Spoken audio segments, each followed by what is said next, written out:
আসসালামু আলাইকুম রাহমাতুল্লাহি ওয়া বারাকাতুহু। সুপ্রিয় সম্মানিত দর্শক ও শ্রোতা, আশা করি মহান রব্বুল আলামিনের দয়ায় আপনারা সকলেই ভালো আছেন। সুপ্রিয় সম্মানিত দর্শক ও শ্রোতা, আজকে হজরত আব্দুল্লাহ ইবনে ওমর রাদিয়াল্লাহু তাআলা আনহু থেকে একটি ঘটনা বর্ণনা করব। ঘটনার শিরোনাম হচ্ছে রহমতে উকুফ। সুপ্রিয় সম্মানিত দর্শক ও শ্রোতা, আপনাদের নিকট অনুরোধ থাকবে ঘটনাটি শেষ পর্যন্ত শোনার। ইবনে শিরিন রহমাতুল্লাহি আলাইহি বলেন, আমি একদা আরাফার ময়দানে হজরত ইবনে ওমর রাদিয়াল্লাহু তাআলা আনহুর সঙ্গে ছিলাম। তিনি আপন জায়গা হতে বের হলে আমিও বের হতাম। একদিন বের হয়ে হজ্জের ইমামের জায়গায় পৌঁছলেন। আমি তার সঙ্গে গেলাম। তার সঙ্গে জোহর ও আসরের নামাজ আদায় করলাম। এরপর তিনি জাবালে রহমতে উকুফ করলেন। আমি ও আমার সাথী তার সাথে থাকলাম। আমরা সূর্যাস্ত পর্যন্ত তার সঙ্গে ছিলাম। এরপর হজের ইমাম যখন আরাফা থেকে মুজদালিফায় রওনা দিলেন, তখন আমরাও ইবনে ওমর রাদিয়াল্লাহু তাআলা আনহুর সঙ্গে রওনা দিলাম।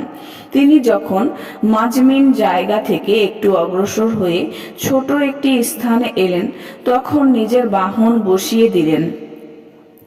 আমরা মনে করলাম হয়তো তিনি নামাজ আদায় করবেন, কিন্তু তার কৃতদাস আমাদেরকে বলল নামাজ আদায় করতে থামেননি, বরং এখানে এসে তার মনে পড়েছে যে আল্লাহর রাসূল সাল্লাল্লাহু আলাইহি ওয়াসাল্লাম এখানে হাজত সারার জন্য নেমেছিলেন।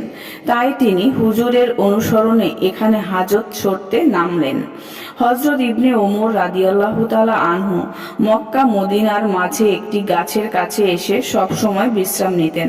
তিনি বলতেন, আল্লাহর রাসূল সাল্লাল্লাহু আলাইহি ওয়াসাল্লাম এই গাছের নিচে আরাম করতেন।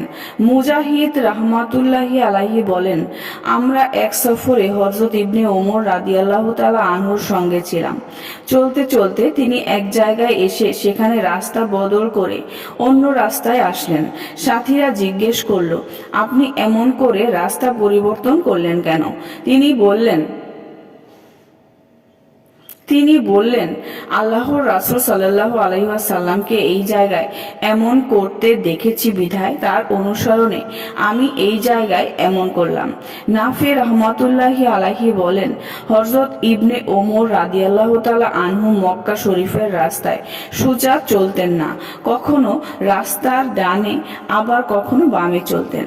আর বলতে থাকতেন, আমার এমন করার কারণ হলো আমার বাহনের পা যেন আল্লাহর রাসূল সাল্লাল্লাহু আলাইহি ওয়াসাল্লামের বাহনের পদচিহ্নে পড়ে। সুপ্রিয় সম্মানিত দর্শক ও শ্রোতা, আজকের ঘটনাটি এই পর্যন্তই। ঘটনাটি যদি ভালো লেগে থাকে অবশ্যই চ্যানেলটি সাবস্ক্রাইব করবেন, লাইক করবেন, কমেন্ট করবেন এবং বেশি বেশি শেয়ার করে দিবেন। সবাই ভালো থাকবেন। আল্লাহ হাফেজ।